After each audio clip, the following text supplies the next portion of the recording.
lequel opposant s'appelait Fethullah Gülen, que vous connaissez tous. À la suite d'une tentative de coup d'État en juillet 2016, ce dernier est décédé après. Après coup, vous êtes sans savoir que 3000 personnes ont été condamnées à mort. C'est ce que Doudou Coulibaly a eu à dire. Et on lui a dit qu'il a traité le président turc de chef de bandit. Alors, je précise qu'il ne l'a jamais dit. À travers cette déclaration, il a été très clair. Il a dit que le chef de bandit ne reçoit pas les bandits. Il reçoit le chef de bandit comme lui, au même titre, au même rang, sans pour autant désigner X ou Y. À partir de ce moment, nous ne comprenons pas le bien fondé de cette mesure de garde à vue. Mais pour l'instant, on attend. Inch'Allah, il va passer la nuit malheureusement au commissariat du plateau. Et demain, dans les premières heures, Inch'Allah, il sera présenté au procureur de la République qui avisera. Mais estimez-vous, vous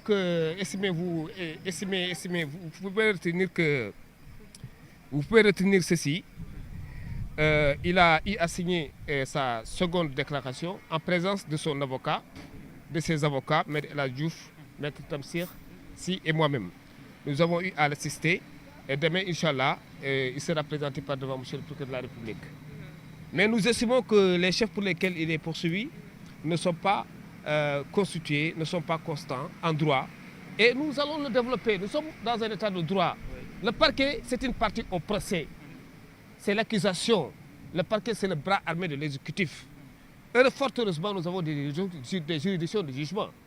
Mais je préviens, et je parle à l'endroit de l'opinion nationale et internationale, que Doudou Coulibaly est gravement malade.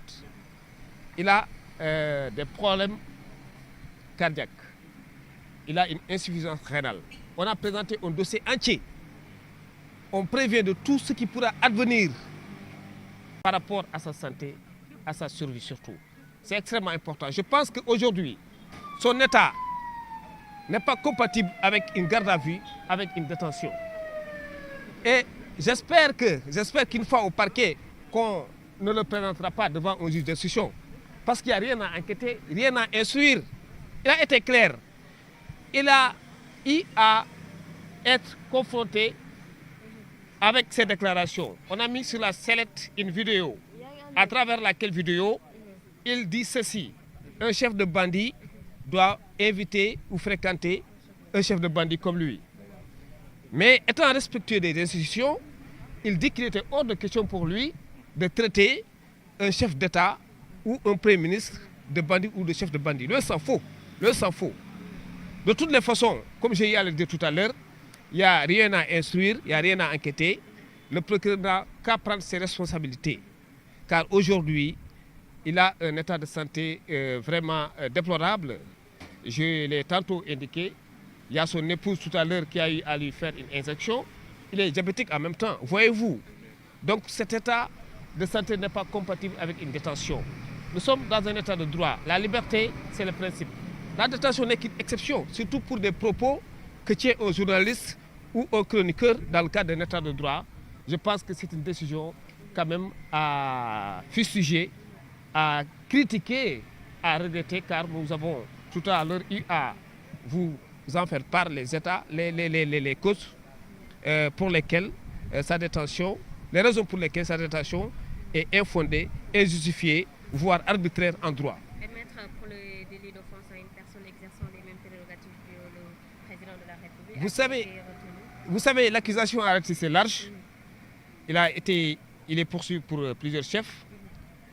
Délit d'offense de personnes ayant tout ou partie des prérogatives du chef de l'État. D'avoir tenu des propos outrageants à l'endroit du chef de l'État turc. Je pense que la Turquie est un État indépendant qui a la latitude de poursuivre ses citoyens, ou en tout cas toute personne qui aurait eu à prononcer des propos discutatoires à l'endroit de leur autorité. Il n'appartient pas au Sénégal, qui est un pays souverain, de s'occuper des affaires turques. Ça ne nous surprend pas parce qu'au début, on n'a pas trouvé en quoi il aurait pu ou dû être poursuivi pour le délit de chef d'offense à personne exerçant tout ou partie des prérogatives du chef de l'État, car il n'a cité personne. Mais par contre, il a cité dans la vidéo le nom du président turc, le président Guten, qui serait à l'origine de l'arrestation de plus de 3000 personnes qui sont condamnées à mort. C'est cette attitude qu'il a eu à fustiger, disant donc que le président turc est un dictateur à l'opinion, à l'égard de l'opinion internationale, ou en tout cas à l'égard de certains pays démocratiques. Ce qu'il a à dire. Et maintenant, à partir de ce moment, la Turquie étant un État souverain, je vois mal qu'on puisse aujourd'hui, par glissement sémantique, essayer de renverser la charge, la preuve, ou en tout cas de retourner les accusations et faire en sorte qu'aujourd'hui on puisse permettre au chef de l'État turc d'être la victime au profit de la Turquie et au préjudice du sieur Doudou Coulibaly, lequel encore, je le précise, est innocent et il a ni à nier les faits pour lesquels il est poursuivi. Je vous remercie. waa ci wolof maa ngi dëggal malheureusement que ne kii di Doudou Coulibaly ñu ngi ko téye léegi en position de garde à vue parce que dañu ne dafa yëkkati ay kaddu yoo xamante ni teginiwul ci autorité boo xamante ni dafa yore les mêmes pouvoirs que chef de l'État. Bon loolu def nañ benn interrogatoire sànq après on s'est rendu compte que ba léegi si benn autorité bi ñu demee ba ci kanam ay 16h la ñu woowaat ñu ne day amaat beneen interrogatoire. Contre toute attente on était surpris ñu ne si vidéo bi dafa tudd président Turquie que le président Turquie dafa rey benn opposant bu tudd Gülen. Alors kooku opposant la woon dafa décédé woon après si événement 2016 yi président Turquie bi ne dañ ko bëggoon coup d'état ci déjà plus de 3000 personnes mu condamné leen à mort à vie à perpétuité autant pour moi. loolu la Doudou Coulibaly wax ñu ne nag warul wax propos yooyu si président Turquie ñun suñu yoon li si suñu yoon si état Turquie que ñoom ils ont tous les pouvoirs et les moyens qu'on s'occupe plutôt de nos unions nañu occupé ñun lu nekk fii suñu droit bopp mais duñu xool fii naan dañuy défendre président Turquie moom mën a défendre boppam. Donc cette accusation bi vraiment amul bopp amul génn on ne comprend pas sa détention li ci gën a doy waar mooy que ne moom dafa feebar dafa am il faut que je le dise aussi insuffisance rénale ak problème cœur diabétique en même temps sànq rek jabaram mu ngi ko jox benn piqûre donc état de santé am dafa doy waar lool. wax nañ ko ko mieux encore avocat que nous sommes on a pu prendre le temps ñu constituer benn dossier médical bi médecin bi wane ne dafa am problème cœur ak problème rein ak diabète aussi xam nga kooku état am warul compatible ak détention mais malheureusement il a été décidé que dañ koy garder à vue ba suba incha allah xam naa commissariat plateau lay fanaan bu subaa ñu présenté ko devant le procureur mais nag ñu ngi xaar si moom comme mu doxal yoon procureur mu koo xamante ne la xam na yoon il fait son travail yoon mooy lii ni mel nga bàyyi nit kii mu dem ñibbi këram. mais ci garde à vue Moustapha Diakhaté dafa waxoon ni ñoom dañ ko aaye woon ñu jël ay limetam ak ay garabam ndax jàpp nga ne moom kii di Doudou Coulibaly dina ko bàyyi mu jël ay garabam ak li nga xamante ne non fu mu nekk ni sànq dañoo mujjee woo avocat man la ñu woo sama kanam la ñuy jël benn piqûre ñu jokkoo jabar moo ko jox parce que dafa sonoon fu mu nekk ni sax bët yi gisul bu baax te dafa sonn instant bi te xam ngeen fii cyber 5e étage la sànq bi mu yéegee si suba si mënu woon toog sax tellement dafa il est en train de souffrir ah. mu ngi souffrir non jabaram moo téye si moom ak benn sëram ak benn rakkam ju góor ñoo ko téyee mu dox ndeysaan ba 5e étage xam nga kooku respecté na institution yi bu doon ne dafa feebar mais defu ko dafa ñëw présenté wu bi mu toogee sax dafa ne nañ ko may tuuti mu am battement mu mën a noppalu ci kaw loolu nañ ko interroger te bon état santé dañ ko ne toogaay bu yàgg bi baaxul ci moom malheureusement depuis 8 heures ba léegi mu ngi fii. donc là on peut dire que ne moom instant yi même bi placé nañ ko en garde à vue quand même instant yi ñu toll nii état mu ngi tàggatémbe ci biir. waaw ñu ko placé en garde à vue mais malheureusement dama am tiitaange lool si état de santé am parce que yoon dafa ne nit ki bu indee dossier médical bu wane ne que ne dafa feebar te mun na am ay risque boo ko yóbboo prison wala ay conditions de détention xam nga fii détention et garde à vue nu muy mel maa ngi alerte ñëpp maa ngi alerte opinion nationale ak internationale ak droit de l'homme yi Doudou Coulibaly réyul nit jaayal drogue jaayal cocaïne lu mënul xaalis réew dafa wax en tant que journaliste xam nga loolu état de droit aussi day am dégg nañ fi lu ne bi njëkkoon dañ ko ne dafa accuser président premier ministre si moom la doon gaaruwaaleel nee na gaaruwul kenn dafa respecté président dafa respecté premier ministre ci kaw loolu lañ ma waat ñu ne ma léegi bon li ñu koy toppee mooy que ne dafa ne président turc dafa reylu benn opposant mu ne non waxu ko dafa ne clairement que le président turc dafa emprisonné 3000 personnes bi gluten essayé def coup d'état en 2016 loolu la wax mais loolu bu amee président turc ñoom am nañ fula ñu poursuivre seen bopp si képp koo xamante ni tooñ nga leen ak foo mën a nekk mais loolu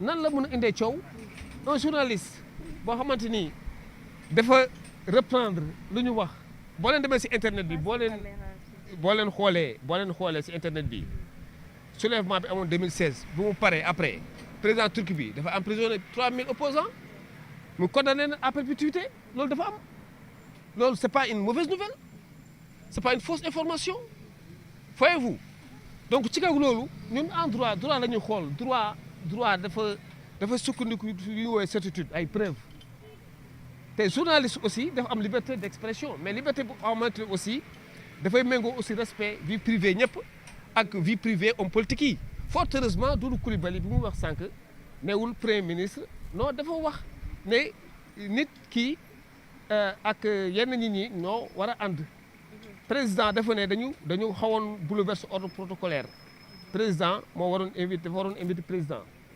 maanaam mun na invité président ba tey président délégué premier ministre mu daal di ñëw représenté ko loolu rek la waxul leneen lu doy waar wax dëgg yàlla moom vraiment neewul ne président wala premier ministre ñooñu ay naka su dul noonu lañu sans pour autant bon am naa teggin pour wax ay bandi wala chef de bandi fii si micro bi si télé bi ngeen jàpp ni rek incha allah bi demee dinañ ko déférer devant le procureur te am naa yaakaar aussi maa ngi ñaan procureur aussi lii moom jarul instruction parce que lépp leer na nañ ñi. mais ndax dossier bi am na lu ñu ko ci mën a yóbbu instruction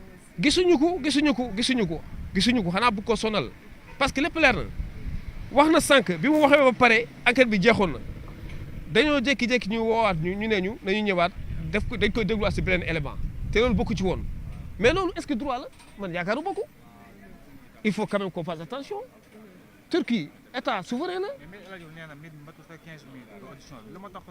waaw peut-être audition bi xam nga boo amulee preuve aussi souvent da ngay creuser ce qui est dommage quand même parce que dañ koy faral di wax énergie enquêteurs yi dama leen yërëm dafa métti trop sàcc yaa ngi fii jaaykat drogue yaa ngi fii ñooñu nañ jàpp dañ téye ñooñu ak ñiy def naka sudul noonu si internet bi pas ay journaliste honnête citoyen boo xamante ni day informer da def ay chronique comme ñëpp dafa gis information bi internet bi mu relayé ko te yéen boo leen loolu information c'est vérifié président turc boobu emprisonné plus de 3000 personnes boo xamante ni dafa leen accusé coup d'état te ñoo ñëpp ñu ngi leen condamné à perpétuité loolu wax ñu leen dégg rek dafa saaga président turc est-ce que yéen a ngi gis contradiction bi Sénégal lu muy melew si affaire turque turc kay moo am ful ak faydam constitution wala poursuivre citoyen mais lu ñu wax Sénégal à propos de la Turquie mais ñaata nit gën fay dégg di wax waa France waa États-Unis naka su dul doonu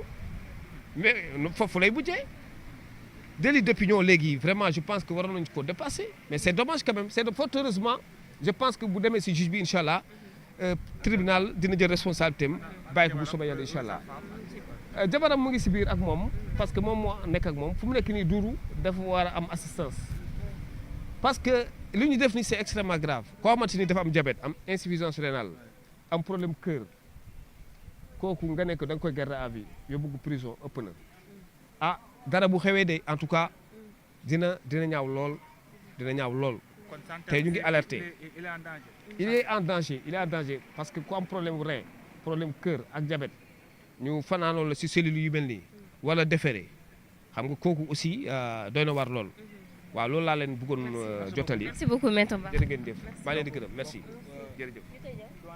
Voilà maître. voilà donc kii